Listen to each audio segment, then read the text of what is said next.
over yet. Well, there it is. They give him 3. We get less than that. We get about 2.5.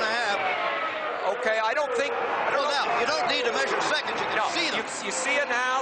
Will traffic be a problem? One of the Winningtons is ahead of them at this stage. Remember, if Mears catches him, he's still going to have to pass him. Sam, we've got a trophy dash to the finish line. If this stays this way, there's never been anything like it. The closest finish in the history of Indianapolis was in 1937, 2.16 seconds. There's Dina Mears. Her man is the man that's closing on the leader. Yep. Look at Mears pour it on. Jim, I know when you're this close, I mean, you can reach out, you can feel that guy ahead of you. And look at Mears now. Here's John Cox taking a fairly moderate line, and Mears is catching him. Look at his speed off that turn. I've never seen anything like it. There they go. 2 laps to go. There's time to catch him if he can do it. Nick Mears, his wife. The stopwatch, 0.63 seconds between them. I don't have to tell you what's going to happen if he catches him. It's going to be, I mean, this is extremely dangerous business right here. I don't think I've ever seen an open-wheel car race with people this close at the finish. No, and never so fast. I mean, these laps in the high 190. Look at this. Dina there. All right. He may do it. Yeah, he may. He's that close. Look at that shallow line. They're going to get the white flag. There'll be 1 lap to go. As he moves along, is he going to do it? The white flag out. This is the final lap. Going down to the first turn. What? No. Gordon held him off there going into that first turn. Over the roar of the engine, you can hear the 400,000 people going hoarse. All right. No one has ever seen this before in Indianapolis. This is the back straight, Jim. There's 2 turns to go now. Mears behind, and he's again trying to slipstream it. John Cox did a good job of staying ahead of him in turn 1 when he made that move there. Good. That was brilliant. Enough. That was brilliant. Not quite over. John Cox still with the lead. Here it comes again. The finish line. He's still closing. That's his wife. It's too late now. You only got to pray. Look at that. There you see them. Mears. Can he make a move at the finish? He's making a move. No, not quite. John has won the Indianapolis 500. He won it by less than a car length. He held on in the closest finish in the history of the Indianapolis 500. Jim, it's the victory of a great racing driver who made a great racing move. Let's look at that finish again. All right. Well, here is... It looks like he's beaten at this point, right? Yes. Yeah. Coming out of the last turn. Yep, there's nothing but frustration there. Now watch this. Making the move as they come to the finish line. There's Mears moving up, and it was just a little over a car length, about 20 feet. I can't believe 21-year-old Al Unser Jr. playing this incredibly pivotal role in these circumstances. It's a sort of storybook situation, isn't it? First time a father and son running in the Indianapolis 500 together. That has become a father and son story, although one is in first place and the other is in 10th and is 5 laps down. Yeah, and a critical situation looming up. Dick Simon in that red-white car. Look, Steve, making the attempt. I think he's got him, or does he? Boy, made that sudden move and he's done it. Oh! He's got past Young Al. What? Big Al flew by Simon, and... But here comes Steve again. Steve was able to, too. David taking off after Big Al Unser Sr. You don't think... This is incredible. Well, this is it. This is the lead. There's the attempt to the pass, and Steve has retaken the lead. He has passed the son and then the father. So suddenly. Tom Sneva seeking, perhaps in his heart, a little bit of revenge against the Penske team, from which he was fired a couple of years ago, presumably for finishing second too many times. And he's finished second in this race 3 times. Oh, I think this lifts it to the level of a morality play. The whole thing.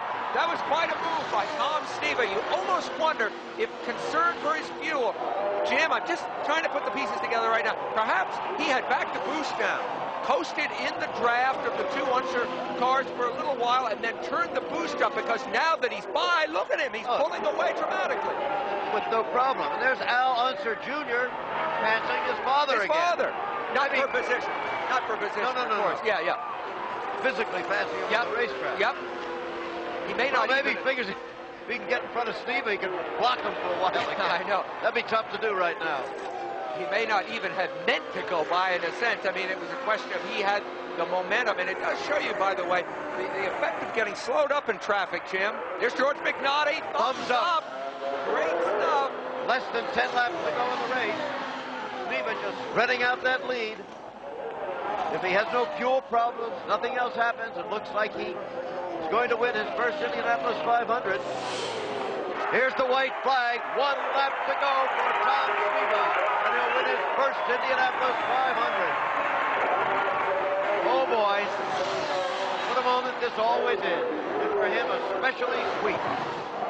Steva just continues to pile it on, continues to drive it very close to those walls. I mean, we are seeing a confident driver in full command of his faculties here, Jim. Certainly not slowing down. Well, after 3 second place finishes here, he doesn't want any of that talk about ultra-conservative driving. He is driven aggressively with tremendous talent and with beautiful technique all afternoon. And how sweet it is for him that the 2 cars in his wake right now belong to Roger Penske. Look at this, the crowd waving to him, and you can hear their cheers above the roar of the engines because the checkered flag is out, and Tom Steva, at long last, has won the Indianapolis 500. Al Unser, second. Wow, what a fascinating final 20 laps that was.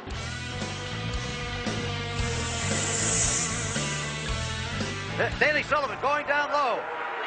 Can he make the move? Sullivan down low.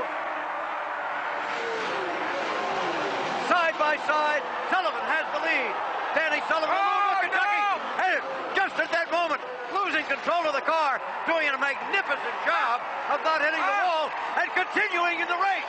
It's unbelievable. The incredible move maybe ever in Indianapolis, and Mario didn't hit him, Jim. That's even more incredible. Andretti subtly moving to the side like a fighter, taking a punch but letting it slip by him.